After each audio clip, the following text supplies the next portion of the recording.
Welcome to Healing Medicine, formerly the Mindful Healers podcast.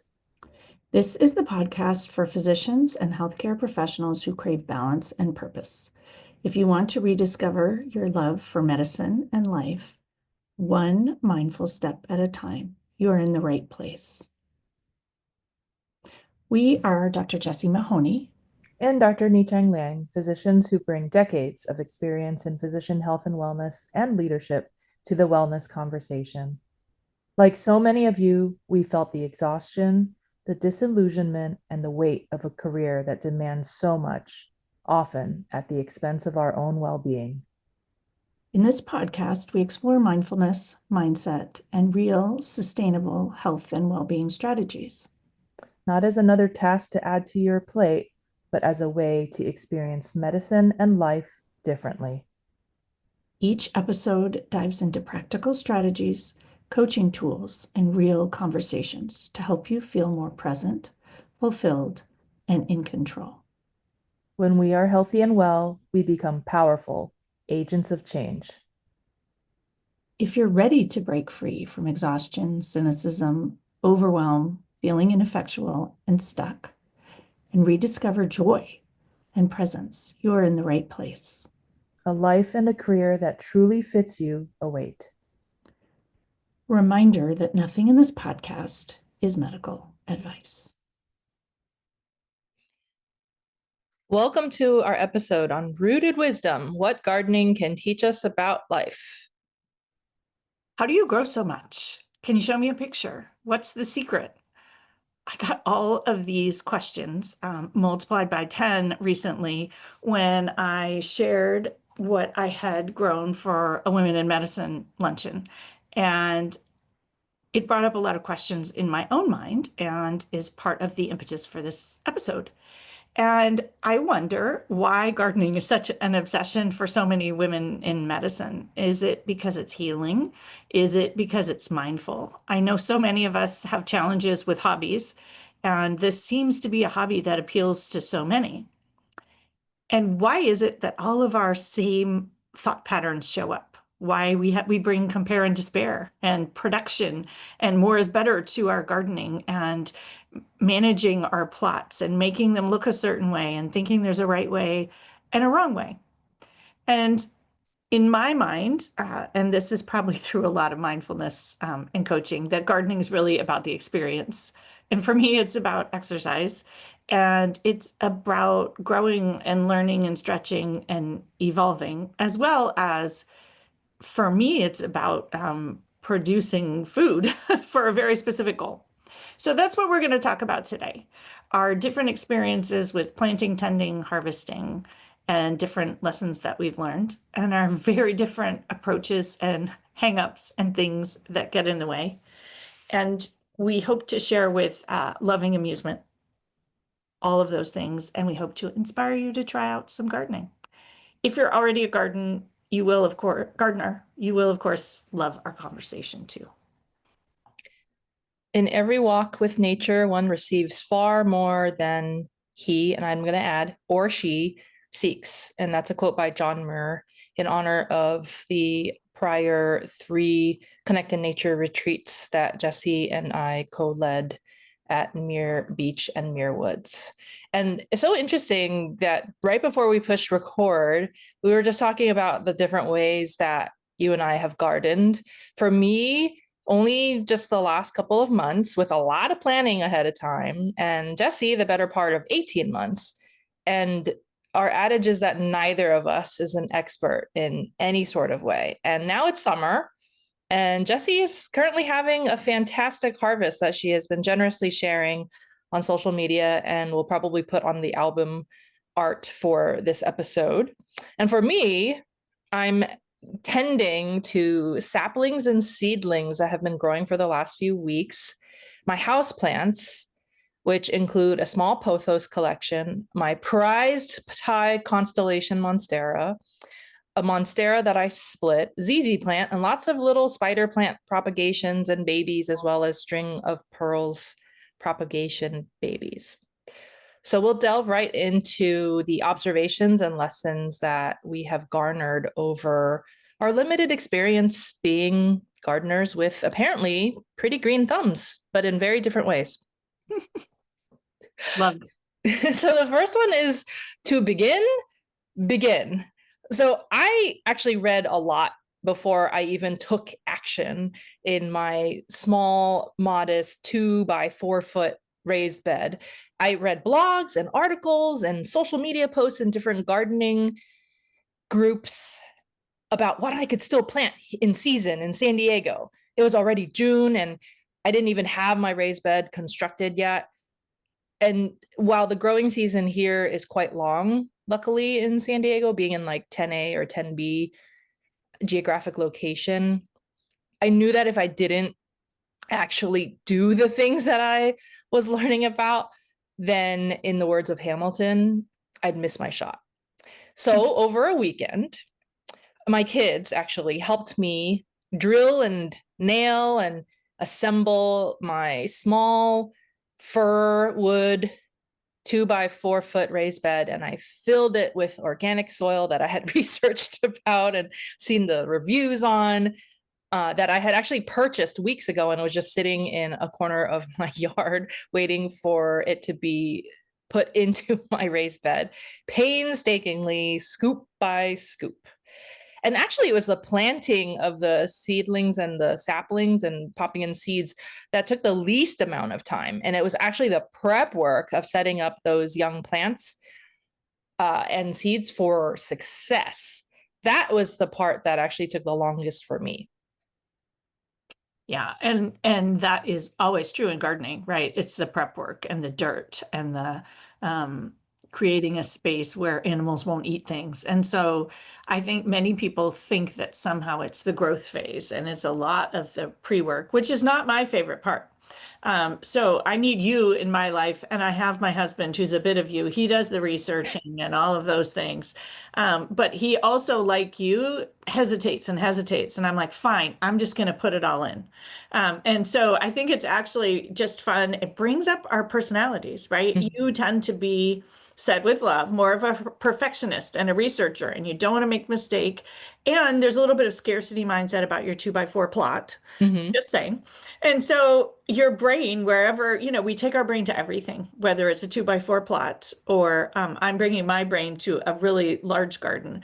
And so by comparison, and I only know this because I shared this in the Women Physicians Garden group because people wanted to know, like, how was I doing this? So I have 17 raised beds of different sizes, and many are bigger than 2 by 4, and an orchard, which I had nothing to do with.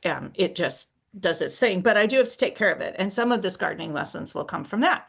But my approach has actually it is to begin, you have to begin. But I had to be a lot less painstaking about it and just put stuff in and see what happens. And, my approach was limited to, I wasn't going to grow the same things in the same beds because I knew that they needed different nutrients and you want to mix them up. And I knew that I was going to prepare the soil and add in compost and do all of those kinds of things. But really, my thought was to just try it. And I will throw in a few of my pearls here because this seems like the right place. And I shared these in the Women Physician Garden because people really wanted to know, well, what did you do? And so number one, I put things in different bins than I did last time, or different planter beds. And I did a lot of companion planting, which we talked about in a previous episode. And I think that really made a difference. And so my garden is not pretty and organized because I have different things growing together with the hope that they will keep the pests away. I threw in a ton of marigolds, which keep pests away, in random spots near tomatoes and near cucumbers and near broccoli and near all the things that apparently they keep the pests away. And it seems to be working. So the one raised bed that I don't have marigolds in has some pests. So isn't that interesting? I'm going to keep doing it. I don't know if it's working. And part of my problem is that I tried all the things, so I don't actually know which one is working, right? I have companion planting in everyone. I have marigolds in everyone. And so I think it's just going to be fun. I'm going to mention that when you say throw, you're literally like throwing the seeds. I'm just going to impart that visual to our listeners. Like Jessie is literally like sprinkling the plot like fairy dust with seeds, like ta-da, like. Then you rake a little bit over it and you just throw some water. And that's it. And that's it. I will say that I was inspired by my husband's aunt, who also came to visit, and she decided she was going to plant some random things in her garden. And she's like, no, no, you just throw the seeds in and they'll just turn up later and you'll see where I planted things, because she planted some things. And so I actually have this huge pumpkin plant that's now growing pumpkins, growing in a very unusual location, but it clearly really likes it. And I didn't even know that there was a seed there, for example. So it is kind of interesting to see, as I see it, it can be a little bit like you are learning as you go and you're gathering data of like, oh, pumpkins actually like this spot. I would never have thought to plant a pumpkin where she planted it, but it's really happy there. And so I think it's, if we can think of it more as like a pilot project and feedback, that can be super fun. But yes, for my poppy field, I literally sprinkled the seeds. I also think it's interesting that depending on where I sprinkled the seeds, they were successful or not. And so I sprinkled a lot of sunflower seeds. And in one spot, I literally just fed the quail, who apparently like seeds in early spring. And they ate all of them, but 3 or 4. And the 3 or 4 that grew there are literally like 12 feet tall, these sunflowers. They're super awesome. But nothing else grew because they all got eaten. And then I had another spot where at the same time I put the seeds in, and they didn't eat any of them. But it's not as sunny, so they're shorter. It's just fascinating to see, like, I think that that's actually another gardening strategy called decoy gardening, where you have 2 sets of basils and you have tomatoes in 2 different places. And so the pests can have one. It's kind of interesting. Again, there's so many fun things in gardening. But yes, my approach has been haphazard, I'll call it that, and just go for it, like the action focused, and then go in and thin things out. I did very strategically create more space this year and not plant things close together. I learned my lesson last year. So I do learn over time, but still, I think that I can get caught up in where's the right place. So I've just given up. There's no right place. We'll just see what happens. So I think that is going to basically segue into our next lesson, which is actually experiential learning. Gardening kind of uses the scientific method, whether or not we like it or not. And it's kind of fun without realizing it. It's talking about the basil and the tomatoes. So I also split my basil and tomato saplings on either side of the 2x4 bed. So the basil plant kind of acts as like, I don't know, a pest force field, if you will, because pests don't like that strong smell of basil either. And the companion planting with the tomatoes. So, and they're even though they're only separated by less than 4 feet because they're in the same planter, they're growing differently, and it's fascinating because all other conditions, I assume, were the same except where they're located in Maybe the 2x4. Maybe the sun. Even if they're being so close together, like, yeah, I think that the only variable that isn't able to be controlled is the amount of sunlight that's hitting them. Yeah, isn't that interesting? So you're very controlling interesting. all Even your variables. 2x4, yeah. Yeah. So interesting. I do think it's experiential, and that may be actually, as I'm thinking about, like, why do physicians find this a hobby that really resonates? Because it's experiential and because you get feedback, in addition to many of the other lessons that we're going to talk about that I think are really helpful and healing for people in medicine. So should we talk about patience? Yes, because I think once the seeds go in, they need to be tended to. So like water, sun, fertilizer, protection. I set up a net with like a dome. Hopefully on the album art, we're going to have like one picture of your one select picture of your garden, and then like my one very like organized and segmented garden. The netting to protect from bugs and other wayward seeds that were carried by the wind, like weeds. And so for me and in general, gardening does require time, even though it's experiential and we get feedback. The feedback is kind of delayed. Like it's not going to be instantaneous, and kind of like personal growth too, right? Like once you invest in planting some seeds for yourself, you don't necessarily see the blossoms of your hard work like the very next day. It takes practice, it takes tending to. And so in gardening, similarly, you don't know the results for weeks to months. Months. Yeah, Months. realistically months, a lot for crops, right? And so for me, I guess a shorter time interval for feedback was when I like daringly, I'm going to say that I was very brave and courageous to split like a beautiful mother monstera plant that I had had for years into 3 different plants. And I'm proud to say that all 3 are doing well right now, and they're all shooting little baby plants. But I didn't know that they would do well. Usually once plants are split and repotted, they actually go into shock a little bit. And I didn't know that for at least 2 weeks to see whether or not they would all survive. And luckily they did.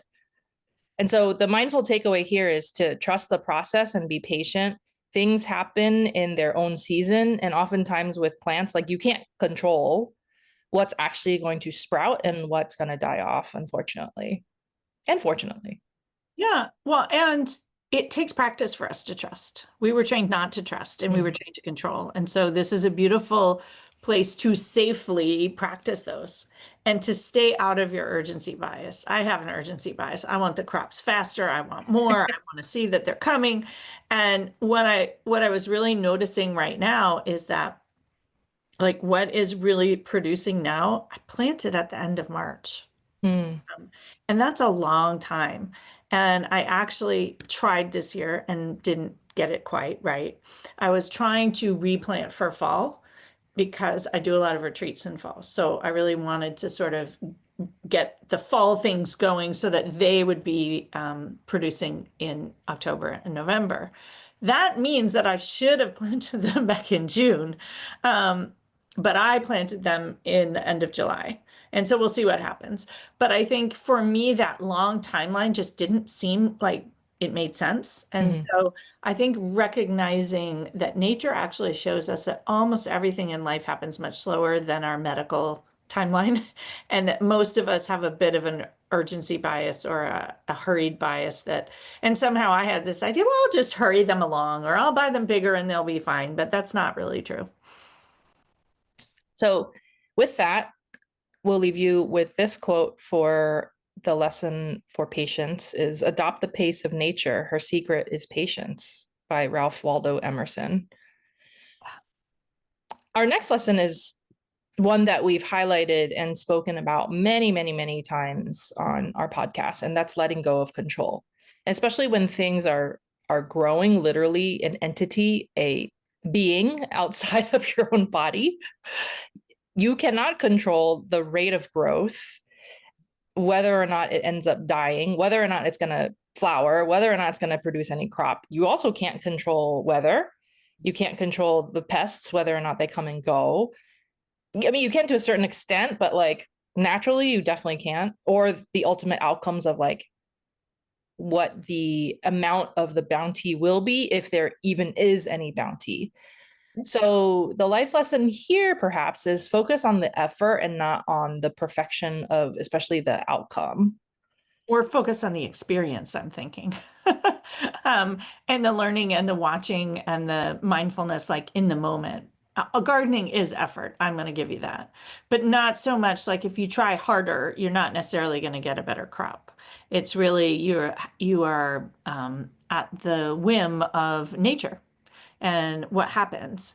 I also, this is a reminder, and I feel like I've mentioned this in the podcast before. I went to a gardening session with this woman who runs a farm that produces stuff for the farmer's market. And everyone wanted to know when was too early to put the plants in and when was too late and all of these things. And she said, well, you want to put some things in too early and some things in too late, and things are going to die. And that's a measure of a good gardener, is actually having things die. Like if nothing dies, you're not doing a good enough job. Like you could be doing more and you're, over micromanaging and you're not having the experience. And so she believes that lots of dead stuff is important. So I think that is not something that we think of, right? We're trained to like control it, never make a mistake. And something like if you're, I don't know, my strawberries failed. Actually, I just fed all of nature tons of strawberries, but I even had little houses over them that were tacked down. Oh, It didn't matter. I don't know if the lizards were getting in, but like no, I no. kept trying to tack them down further and figure it out. And then I actually just ripped them out and put in squash because I was like, this is a waste of my time. And I was so excited about them. Um, and I just think, I don't even think I did anything wrong. They were actually thriving, but just not in any helpful way. So I think it's so interesting. We can fail, and that can also be good. I'm like thinking they were a decoy, and that's why I got all my beets in the Mm. other side of the plot because everyone was just having a party over here. Anyway, The sacrificial strawberries. yes, they were. They were. So done is better than perfect. That's like a coaching lesson from eons ago. Don't let perfection be the hindrance of progress. All of those adages really do exemplify themselves in gardening as well.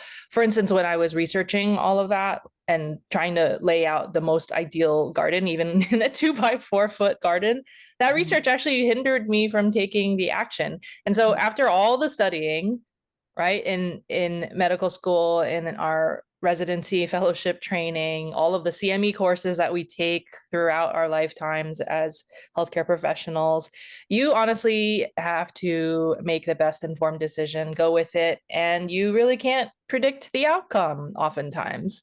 We also have to remind ourselves to give ourselves permission to stay flexible and pivot if needed, like giving up on the strawberries and planting something in its stead. Pivot if needed in the midst of planning, waiting, and harvesting or not harvesting and letting something basically decay. And so there's a lot of mindfulness in this whole process of letting go of control, with the acceptance of that lack of control and also non-attachment to the outcomes of things. Because we're all doing our best, even as gardeners. And I think that's actually why maybe it's such a helpful activity for physicians, because it is a great practice of non-attachment. If a squash gets eaten or rots, it's no big deal, right? And I think that it gives us a chance to practice that sort of calmly and peacefully.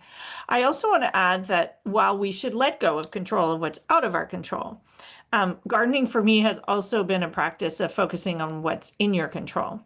And deadheading is in your control, and pruning is in your control. And for me, pruning is, it's now become super fun because I'm a minimalist and I like hacking things. But I used to be really nervous about pruning. And this year, I have been aggressively pruning the base of the tomato plants to keep away the rot. And they actually have things on tomatoes that are called suckers, and they suck the energy from the fruit. And it reminds me of like the things in life that sucks the energy from you, that's like wasted energy. So I go and trim those off all the time. And so what's really interesting about my garden is it looks a lot less lush than it did last year, and I have a lot more fruit and tomatoes growing. Same thing with my grapes. I literally have been hacking off those sucker branches that have no grapes, and I have literally quadrupled the number of grapes I had last year. And last year I was too chicken because I was new. And so I didn't know. So this year I keep going out there. I'm like, cut, cut, cut. And I just get more grapes. It's fascinating. So you're basically trimming off the sucker branches to allow the plant to focus its energy and resources towards the flowers and the fruits. Yep. And imagine the corollary there for life. So can you explain also, because deadheading is a relatively new term for me and probably for any novice gardeners or inspired gardeners out there. What is that? What's deadheading? So deadheading is you go in and you cut off like the flowers that have already bloomed, or the spent flowers. So if they've bloomed and they're shriveling up, you cut them off, because when you cut them off, again, the plant saves the energy for producing new flowers. And in fact, I don't really know the science of this, but when you cut them off, it knows it should make new flowers. It's the same thing actually in harvesting, which is you want to go out there and pick the red tomatoes when they're red, because then the tomato plant starts to make more. It's like it knows it needs to make more. It's supposed to make more. And so this idea of deadheading, I have grown these zinnias, and you really have, the more you cut them, the more they grow. And so if you leave them for a while and stop cutting, they actually stop producing a bunch more blooms. And so it's a phenomenon in nature, which is actually kind of helpful if you think about cutting away the things that are wilting or draining your energy so that you have energy for, we like to say in coaching, what matters most, but for fruit production or vegetable production. And one other corollary to this is, and you have picked apples off my apple tree. Yes, it's So my very apple mindful tree this and year whimsical. is also overproducing. I don't know why, but like maybe twice or three times as much as last year. But Wow. its branches got too heavy, and a couple of them broke because they got too heavy. And this is a good lesson for you. They broke while I was telling Mark we had to go chop them off. And he was not wanting to chop off branches of a tree that had lots of apples on them. And he was researching it, actually. It's not that he wasn't wanting to, he was researching like the best way to do it and where you cut them. And then when they break, you have to cut them off where they broke.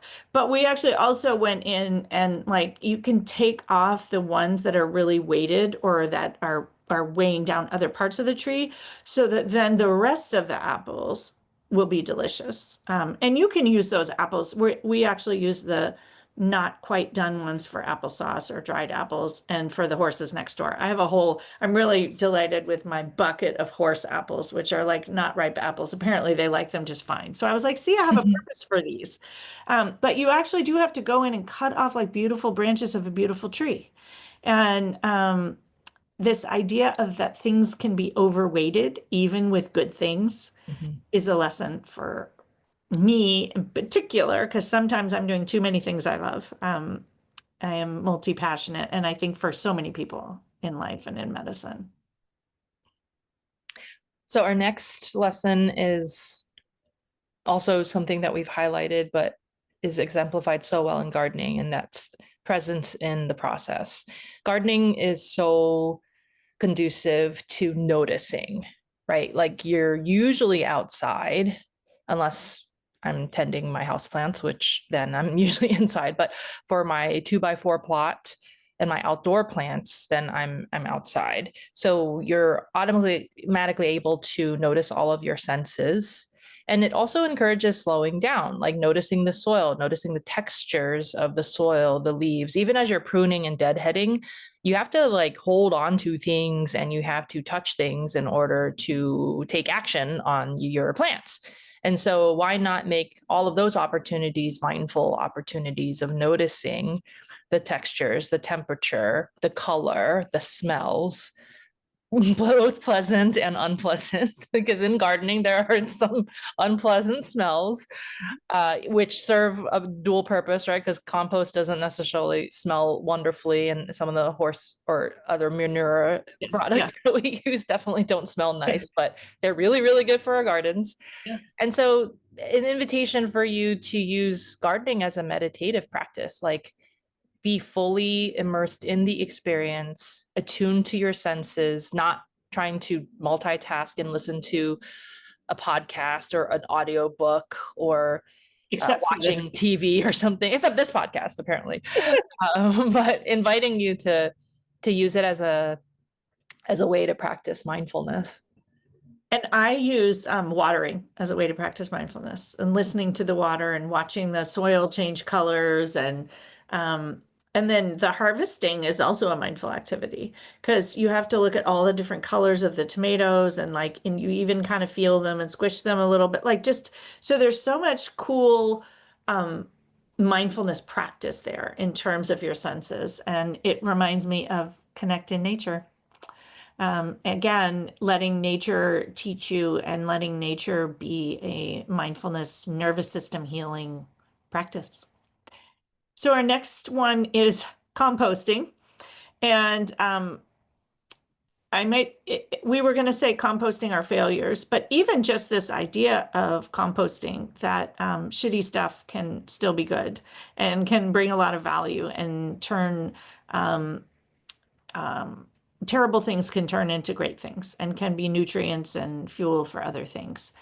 And that the lesson is not everything that thrives, things die.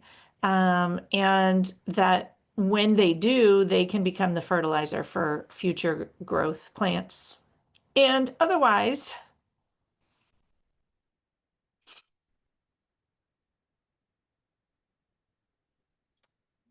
And the metaphor here is that old mistakes in our life become composts for our wisdom, our lived wisdom. our next lesson is cycles and seasons, and there being natural times for planting and growing and harvesting and resting.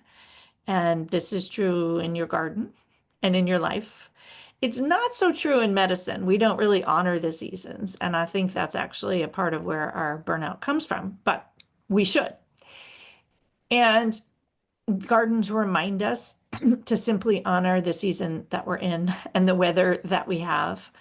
We often resist the weather. We want it to be different, but honoring that you have this weather, and do you need to water more if it's super hot? Do you need to water less if it's a particularly wet summer? And kind of part of cycles and seasons is realizing that one size doesn't fit all. So you can't plant everything that you're planning to harvest all in one particular season. You have to realize what the nuances are of your growth zone and when the plant will thrive the best in terms of which season to start the sowing process. And when thinking ahead and expecting, trying to know when you want to harvest your crop.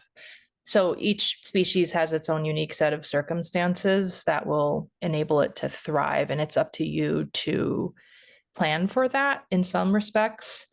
The other real life example I wanted to use is that I have a creeping ivy plant, a house plant that was very, very unhappy in my kitchen, even though I thought it got plenty of light. It's somewhat sheltered from direct sun, and I'm realizing that it needs more humidity and more sunlight as well as watering than even my pothos. So now it lives in my bathroom where it gets a little bit of a humidity bath once we take showers. And so it's much happier in there. But I wouldn't have known that unless I saw that it was not creeping very well and decided to move its home. The other thing also is that a sturdy parent plant is necessary for plants to be propagated. It will help ensure that the propagated offspring are also going to be healthy. And also, you really don't know whether or not you're even capable of making a whole other plant from another like mother plant unless you actually cut it, unless you actually try and you see and hope that in water or whatever medium you put that cutting in, whether or not it's going to root. And sometimes these saplings and these cuttings aren't going to root. So again, embodying all of the lessons that we just shared with you, especially the patience part about waiting for the presence of roots. Yeah. And then I would add space, creating space and less being more in a small space. I think many of us think we'll do more and we can grow so much more and produce so much more when we plant only 2 tomatoes. I planted 2 tomato plants in a space where last year I planted 5. And I'm getting more tomatoes from those 2 than I got from those 5 because there's room for space and light. It reminds me of breathing room. And so just thinking about where you might need more space and more light in your life. And that less is more with tomatoes and cucumbers. So where is less more for in your life? And support is also needed for tomatoes and cucumbers. And they don't grow and thrive without those trellises and without the tomato cages. And instead, they just flop over on themselves. And so it was just a reminder at the end of our discussion here that getting help helps, and even gardens and tomatoes and cucumbers need support. And when they get it, they can have hugely productive, beautiful, amazing, delicious crops. So thanks so much for sticking it out with us in this fun, whimsical episode on gardening. We hope that if you are inspired to try your hand at planting something, it doesn't have to be necessarily like an entire garden, but even just a plant, indoors or out, that we hope that you will enjoy the process. And if you are already an avid gardener, then we hope that these life lessons that we've observed and have garnered from our own experiences resonate with you and further inspire you to garden even more mindfully. And an invitation here that also I have found that gardening is a community. And we talk a lot about community and connection. And so find other gardeners in your community, join some of these physician groups of gardeners. Let it be a way to meet people. My sharing my photos of my garden have inspired several physicians who want to come up and see the garden and learn about the garden. And I think we can let gardening can be a lovely way to connect and make new friends. And it has been a way for me to connect and make new friends in my new neighborhood. And so remembering that we can use some of these hobbies to help us create other things that help create support for our lives as well. And that reminds me, the whole point of me even having a raised bed, besides seeing your lush garden, Jessie, was working in a community garden during my 20th med school reunion in Baltimore. So like on the other side of the country, when my dear friend and former med school classmate, Dr. Julia Wisniewski, she was like, "Oh, Ni Chang, do you want to come work in a community garden with me the next day after our reunion?" I was like, "Meh, okay, sure." So that actually inspired me to want to start something here in San Diego in my own plot of land. And here we are. And so community and seeing Julia with her daughter working in the garden inspired me to also involve my kids in the gardening process. I've planted some flowers with my little one and my eldest, and that has been such a wonderful bonding experience and lessons on the life cycle of plants for both my kids. So community, but also like family time for you. And one additional thing that it brings that we haven't spoken about is this concept of abundance. Because gardens tend to, and unless something bad happens, they do offer abundance. They offer an abundance of greenery and energy and often flowers and crops. And in our world today, where there's so much focus on negativity and scarcity, I think spending time in your garden can be quite healing and help you connect with hope. And in this spirit of abundance, I'm going to share, I have an abundance of new offerings. And I'm also going to riff off of the one size does not fit all, which is why I have an abundance of offerings. And I'm doing 2 new things this fall and then some old things. And one is what I'm calling deeper connections, which is advanced coaching for people who have joined me on retreats or small group coaching in the past.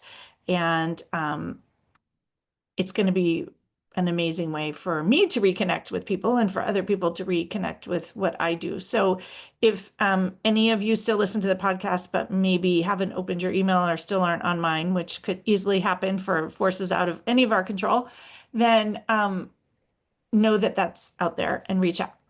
I'm also offering a new leadership coaching group called Leading from the Heart. And it's basically everything that I didn't learn in my leadership development traditional chief school in medicine, and what I think is needed to show up with heart and ultimately change the culture of medicine. And then if you want to come see my garden and hang out and garden and eat what's in it, join me and Nicasio for a retreat. I am actually super excited to share that every retreat in 2025 is now sold out. So you have to join me next year in the spring, and you can actually probably be a part of seeing that garden start. Or late in the spring, it starts really producing, and summer and fall is harvest time. So all amazing, beautiful times to come to this area. If you haven't already joined us, please find us at our Facebook group, Mindful Healthcare Collective, and join our email list at mindfulhealthcarecollective.com. We update it with episodes from this podcast, Jessie's offerings, and you can hire one or both of us to help lead a retreat, a workshop, give talks experientially, we like to add, in a different variety of settings. So keep that in mind. And thanks so much for listening. Stay after the sound of the singing bowl for our mindful moment offering. And please share the podcast with others who would love it and or benefit. We do this as a passion project from the heart, and we're almost at 5 years, I think. But we would really appreciate it if you share it so that all of our work ends up reaching more people. We'll see you next week. Thank you for joining us. Be sure to stay on after the sound of the singing bowl for our mindful moment offering to practice. Please check the show notes for additional resources and insights, and please explore our other episodes. If our message resonates, we'd love to connect further.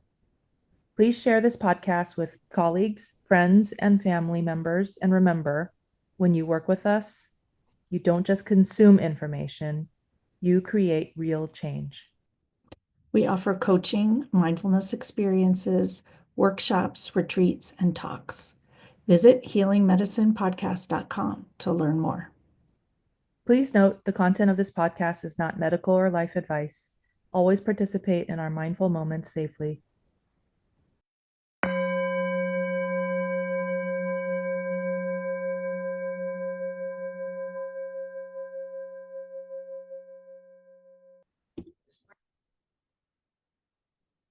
Welcome to today's mindful moment offering.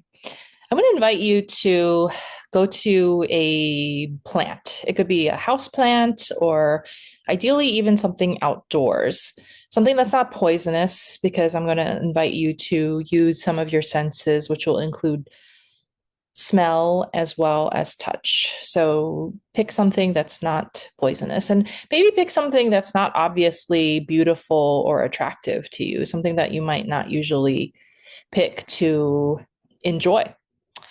And next, I'm going to simply invite you to look at it. Noticing this plant, the colors of it. Even if it's a simple green, there are likely differences in the shading of the green throughout the plant, throughout the different anatomic structures of the plant. There are differences in its coloration, most likely. And then noticing where there are similarities, where the shades are exactly the same color, maybe in a couple of the leaves, the stems, the blossoms. So noticing with your eyes what's different and what's the same. And then next, inviting you to simply just look at the plant as it is, as a whole being, living through the different inclement situations that it encounters as a plant, from pests to weathers to human interaction. And then next, bringing the focus to one part of the plant, maybe choosing a stem, a leaf, one petal, just one different aspect of the plant. and noticing what captures your attention by focusing and honing in. And next, inviting you to smell the plant. And perhaps this plant doesn't have a smell, and that's okay because that's part of the experience. But noticing if you're smelling anything, even if it is from the surrounding environment, from maybe the dirt or other plants next to this particular plant of focus. Noticing the smelling as a sensation in your body as opposed to trying to label the smell, but just simply noticing the experience of smelling. And perhaps changing the distance in which you're smelling this plant from up close to a little farther away, how that experience changes and how the scent or lack of scent might change with the distance between your nose and this particular plant.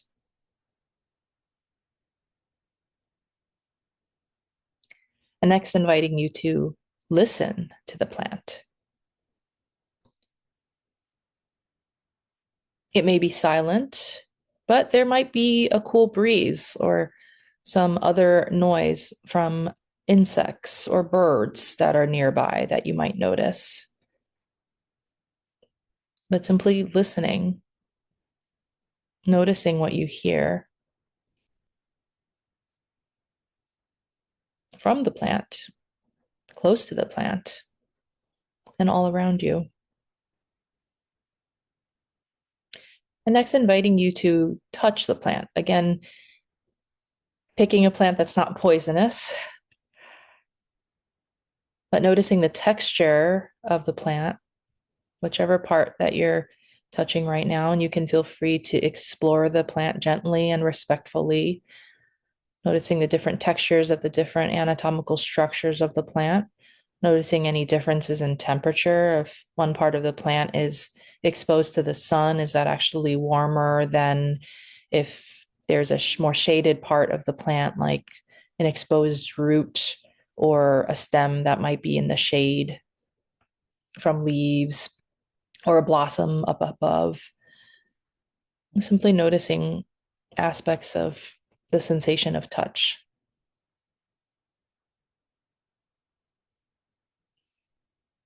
And next, as you're ready, if this plant happens to be edible, like if it's an herb, you can choose or choose not to potentially pluck a leaf off of this plant and taste it using mindfulness to notice the temperature, the texture, and the actual taste evoked from your tongue.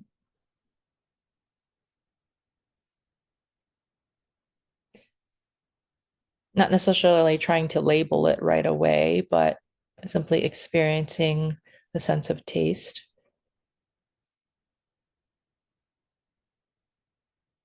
And if you can't or are choosing not to taste the plant, perhaps after smelling the plant, noticing if there's any sort of taste that's evoked in your mouth. Because we know the importance of smell for our taste.